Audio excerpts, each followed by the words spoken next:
Hello everybody, ngasigi topic si Valentine Day na lakpa matamda no contact ta lairiba mi singi pau phawakadra phawoidra haibagi matangda yeminasi divine timing oibra oidabra haibado. Yes, reconciliation ngasigi ma video sibu diengiba mipum khodimakto reconciliation lakani haidana fire new love anova love timing ama fangani ga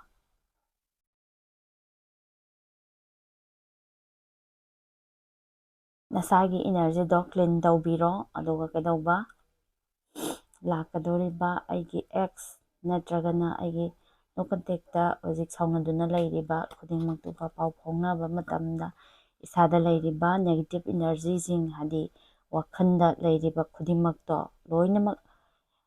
kanu tawbiro hana sengtokpiyo ko aduga it's very soon yamna thunamak phangani lairiba situation se ngasigi energy se kedawi haba matamda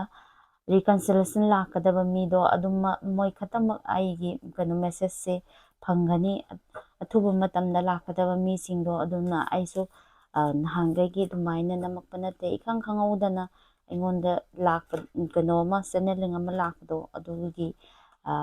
kano lakpani message mayamda piba lakpani afabata oinabagidamagta energy sibu claim tawbiyo aduga isagi lairiba negative thought negative energy khudimakpusu hana cleansing tawbiro aduga ready ni kare 14 Valentine Day lakpasida mayam khudimak pau phauba adegi nungaiba phongtokminaba si khudimakko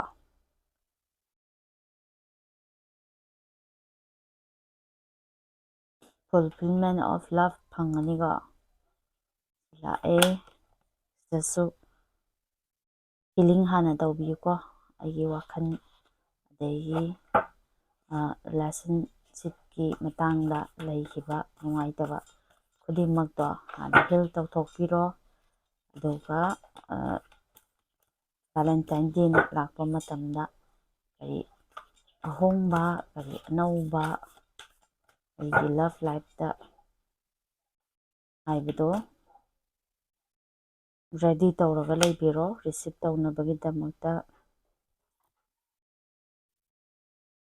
amuka hana aigi mangda aigi mitmangda natragana aigi punsigi lambida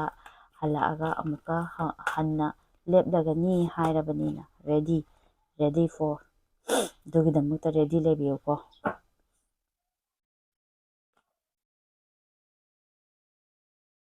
lakpaga hana yoyo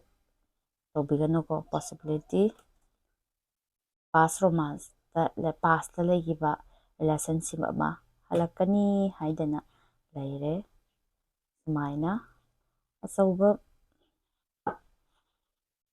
isada laigiba negative thought negative energy hana ningsingaga laiba haitare kanu mayam singse loinamak lauthokpiro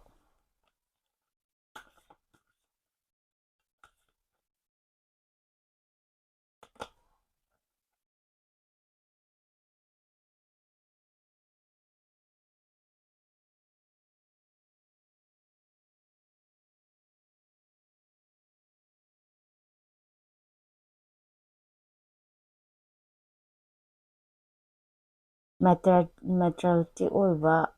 kinoda love ta accept expect tawbiganuko